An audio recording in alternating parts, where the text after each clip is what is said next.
Elon Musk tried to do something at the United Auto Workers months ago after a report showed that a former employee of the organization admitted guilt in corrupting $2.2 million. This tremendous corruption on a very massive scale has put the sincerity of the UAW into challenge. Musk immediately called the UAW out because of their lack of transparency. Today, we're going to find out how Elon Musk revealed the corruption of the UAW. Welcome to Smart Stock Academy, where you'll discover videos about businesses and insights from your prominent CEOs. Thank you for joining us for today's video, and let's explore topics that will awaken your curiosity when it comes to stocks and investments. Make sure to like, share, subscribe, and click the notification bell to assure you that you'll be updated whenever we upload videos.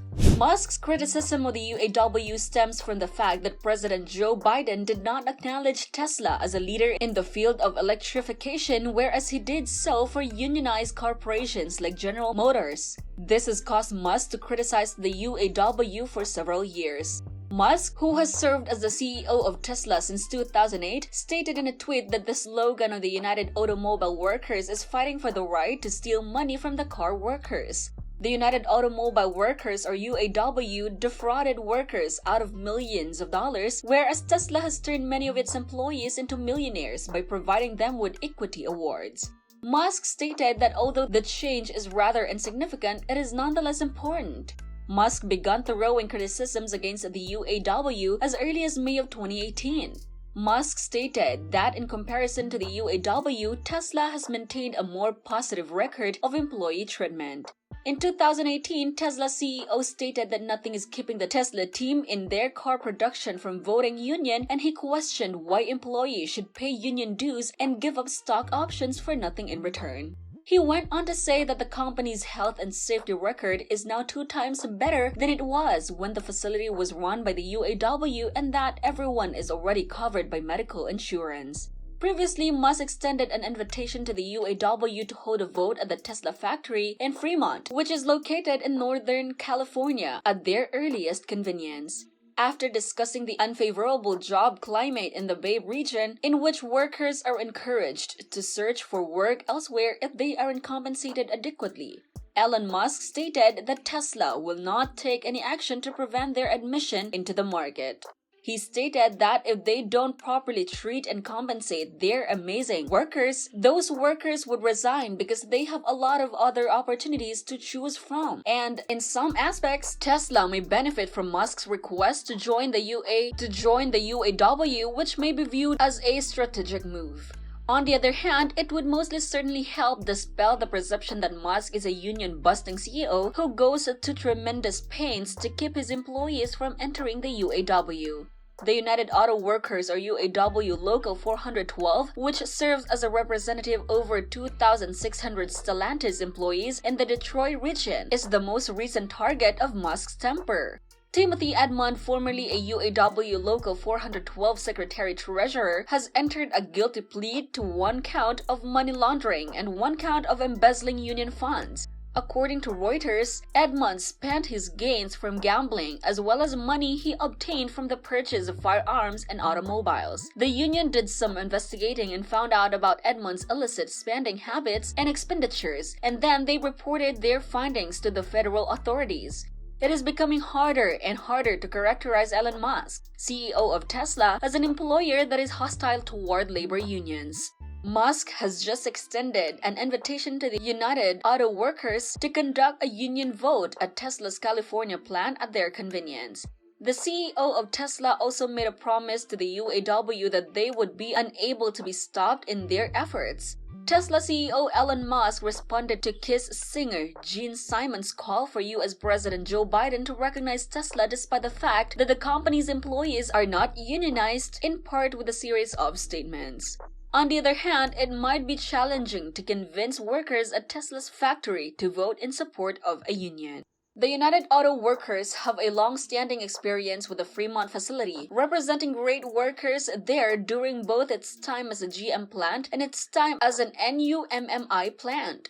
The Fremont plant is now owned by NUMMI. Unfortunately for the ununionized employees of NUMMI, their participation in the United Auto Workers did not provide much assistance when Toyota departed the facility and GM shut it after declaring bankruptcy in 2009.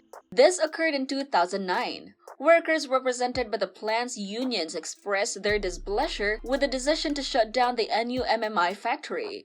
The tensions that erupted at a meeting between representatives from the UAW and workers from NUMMI reached a stage where a fight seemed almost certain to break out at any moment. Fremont production employees are not members of the United Automobile Workers, but they are awarded Tesla shares. As a consequence of their stock options, several Fremont factory employees have amassed multiple millions of dollars. The United Automobile Workers currently have control of the situation for the time being. Regardless of the fact that the electric vehicle or EV even hosted by the White House under the administration of President Joe Biden was described as a historic milestone in the United States' commitment to environmentally friendly transportation, something was noticeably absent. The world's uncontested electric vehicle leader was conspicuously absent. After some time had passed, it was easy to see something. The mainstream electric vehicle revolution in the United States is still being driven by influence rather than innovation. On paper, the aims of the Biden administration expressed to be reasonable. For example, the president announced a national target that by the year 2030, electric vehicles should account for 50% of all new vehicle sales. There were executives there from all three of Detroit's major automakers, and the event's purpose was to provide a stage for the government and legacy car modes of transportation. This was the case despite the fact that the government considered hybrids, which still have a combustion engine, on the same level as zero-emissions vehicles such as battery electric automobiles. Nobody could forget that Tesla was conspicuously missing from the electric vehicle event held at the White House. Internet users were quick to point out during the event that an American company who has practically forced the whole automotive industry to move to electric vehicles was inexplicably not invited, as Elon Musk revealed on Twitter that Tesla was not invited. During a press briefing, the former press secretary for the White House, Jen Psaki, was explicitly questioned about Tesla's absence, and her response was, "I'll let you draw your own conclusion." She remarked this in reference to the three employers who made up the major portion of the United Auto Workers. Since the beginning of the campaign, the administration of Biden has been quite open about its support for electric vehicles. With this scenario, we may contrast the Trump administration's uncertain stance on zero-emission transportation. Biden has never wavered from his position that he is in favor of electric vehicles, particularly those that are manufactured in the United States.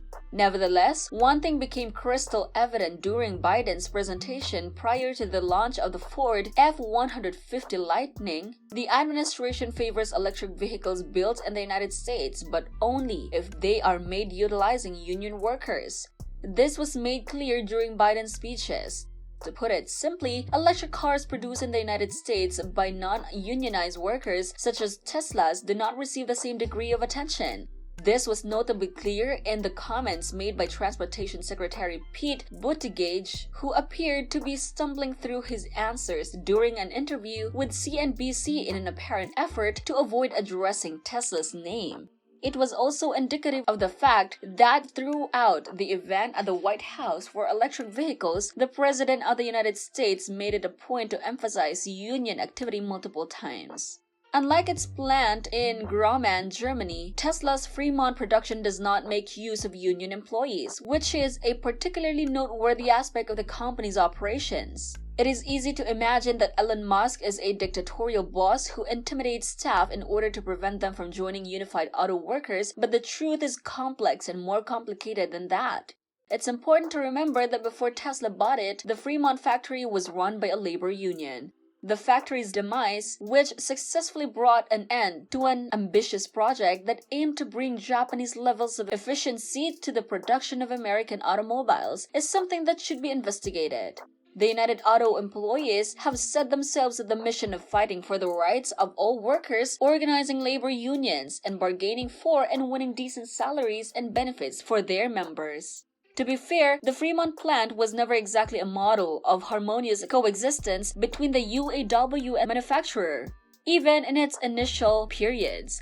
Bruce Lee, a former University of Arkansas running back who was in charge of the GM Fremont Manufacturers Union, noticed that unionized employees and management had a history of conflict. It has a history of having the worst labor in the automotive industry in the United States, and that reputation was well deserved. They spent much more time on complaints and other similar problems than they did on the actual production of automobiles, since everything was a conflict.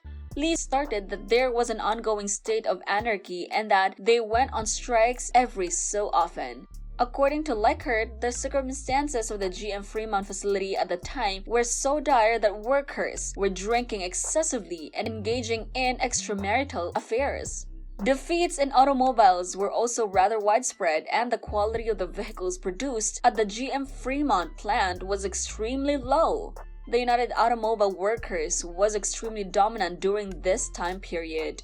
Because of this, workers at the GM Forefront facility went insane, with some workers even putting soda cans and loosened bolts on the door panels on purpose in order to irritate the management and provoke consumers' complaints. That's it for today's video. Let us know what you think and leave it in the comment section so we'll know what your insights are. Again, make sure to like, share, subscribe, and click that notification bell for more updated videos about the business world.